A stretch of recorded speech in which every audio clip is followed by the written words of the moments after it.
A little while ago, I made these fun light-up skull earrings, and I had a friend request it to be turned into a barrette.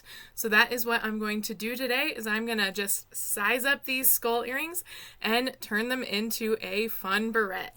Hi, I'm Christina, and I love to digitally apparel pattern, creating unique pieces of wearable art, and sometimes make little accessories light up. I am super excited to get this barrette made. I think it will be a very, very cute little accessory to have. So let's gather our materials and get started. We're going to start by gathering our white and black felt so we can actually get the base cut out. I'm going to start by putting my white down and taping the edges of the felt down so it doesn't get caught in the machine. Then I'm going to move over to my Cricut machine. I'm going to have my Cricut do all the heavy cutting, and it's going to cut out my pattern piece for me. I love how fast it can cut these pieces out and how crisp the pattern is. I again forgot to go a little bit deeper with my pattern, so I do have a few pieces that I have to just manually snip. But for the most part, it turned out amazing. So now I'm going to check my black. I am doing 2 hair pieces, and I'm doing another one, and I'll probably make a necklace out of it. I'm going to tape that felt down, move over to my Cricut machine, and let it do all the heavy lifting again so that it can just get that black cut out super, super fast. Now, once it's cut out, I'm going to pull them off, double check, make sure it looks good, and I'm going to get out my fabric tack glue. This is great glue to help keep it kind of soft but really adhere the felt together. So I'm going to outline everywhere, and then I'm going to place it on my black and give it a nice press down. Then I'm going to let it dry for at least a couple of hours, but I am going to wait 24 hours for it to fully dry. Now it's time to gather the rest of our materials. We have our felt skull, we have our 2 red LEDs, we have our Lilypad button board, we have a button battery to go with the board, we have our snaps, our hair barrette, we have our conductive thread, our needle nose pliers, our awl, and some needles. And I also like to have needles with a little bit larger of an eye. That way I can easily get the conductive thread through. We are going to start with poking the 2 holes into our eye to feed the leads of our LEDs through. So you want to make sure you remember which side is going which lead is going to which hole. You want to make sure that they're the same on both eyes so you don't have problems later. You're going to feed the leads through those holes, get it to line up nice. Then you're going to take your needle nose pliers and start swirling in those leads. Now, you don't have to swirl them in super, super close. You just want to get a nice round circle so you have something to whip stitch around.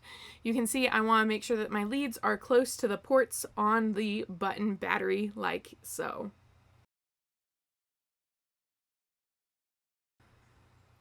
And if you forget which lead you put which direction, you can always double check. Better to double check now before you sew than after. Then we're just going to repeat the steps on the other side of the eye. Feed the LEDs through, pull them flat, twist them and swirl them so that they line up, twist and swirl.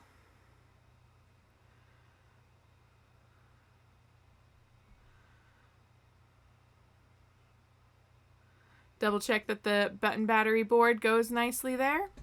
And then it's time to get out the conductive thread.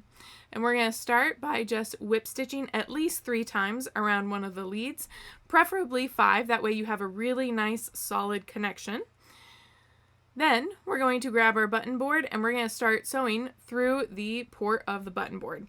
Please note, you want to make sure that the lead and the port on the button board match. So if it's negative, you want a negative. If it's a positive, you want the positive. That's why it's crucial to know which side of the lead is facing which direction. Once you get that one done, I'm going to go ahead and tie off and move on to the next lead. We're going to sew at least 3 times, preferably 5, through the lead of the LED. And then we're going to move over to the port of the button board. Now, another thing to note is if you are sewing too close to the eye, you don't want to go all the way through the felt because you don't want gray spots poking out on the front of your skull. So just note that you want to maybe not go all the way through the felt. Since it's a little bit thicker, you can just go through a portion of the felt instead of all the way through, and you'll still be able to get a nice solid connection.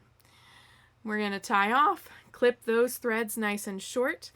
It is essential to clip the threads short. This is because if you have threads just kind of flailing about, they may touch a different part of the board, they may touch a different metal part, and actually short out your connection, causing your lights not to actually turn on. It's a very sad day when this happens. So make sure you are cutting your tails nice and short.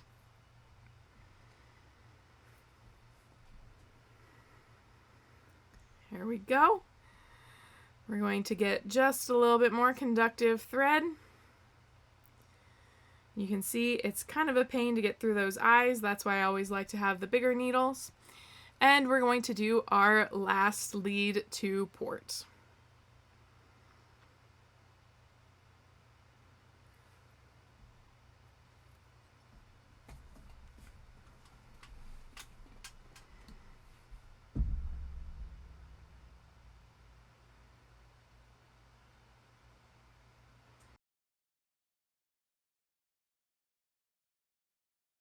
Tie off, and next we're going to put on our cover. Since this is going on the hair or near the hair, I am wanting to put a cover over our hair.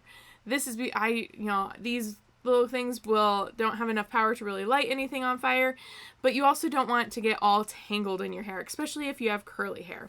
So I just have this extra little flap that I'm going to just whip stitch across on one edge to make a nice little flap to cover all the electronic pieces. And we're going to tie that off.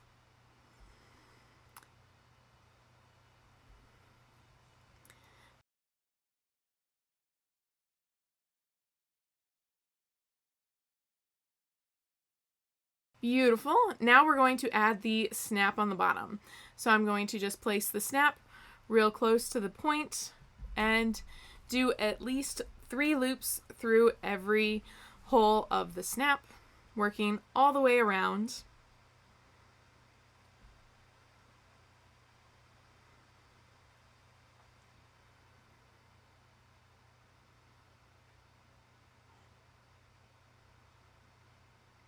And then I'm going to do the same thing for the other. So I want to make sure that I know exactly where my snap needs to line up.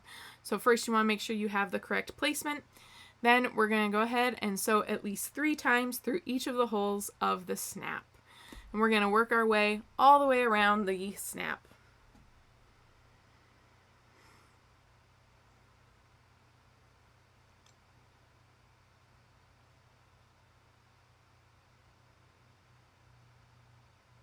Once we're all the way around, we're going to tie off and clip our thread. And we have that all ready to go. So now it's time to put the actual barrette on. Next, it's time to put the barrette part of the hardware on.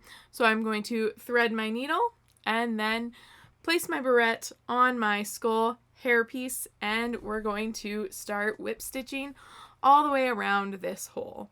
Now, I find that for the most part, if I just sew the 2 holes on the either end, for something this lightweight, that is enough. Sometimes that is not, and you need to do a few long whip stitches throughout the entire barrette. However, for this particular piece, I do not find that necessary. So I'm just whip stitching one side, tying off, clipping my tails, and then I'm going to move to the other side and whip stitch around that hole.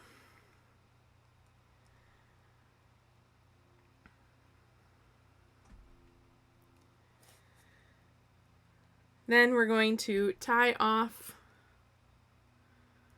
and clip it short, and then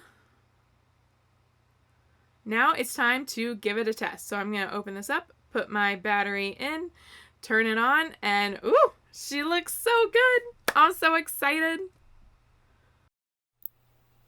And there we have it. We now have this super cute hair barrette made very similarly to the earrings.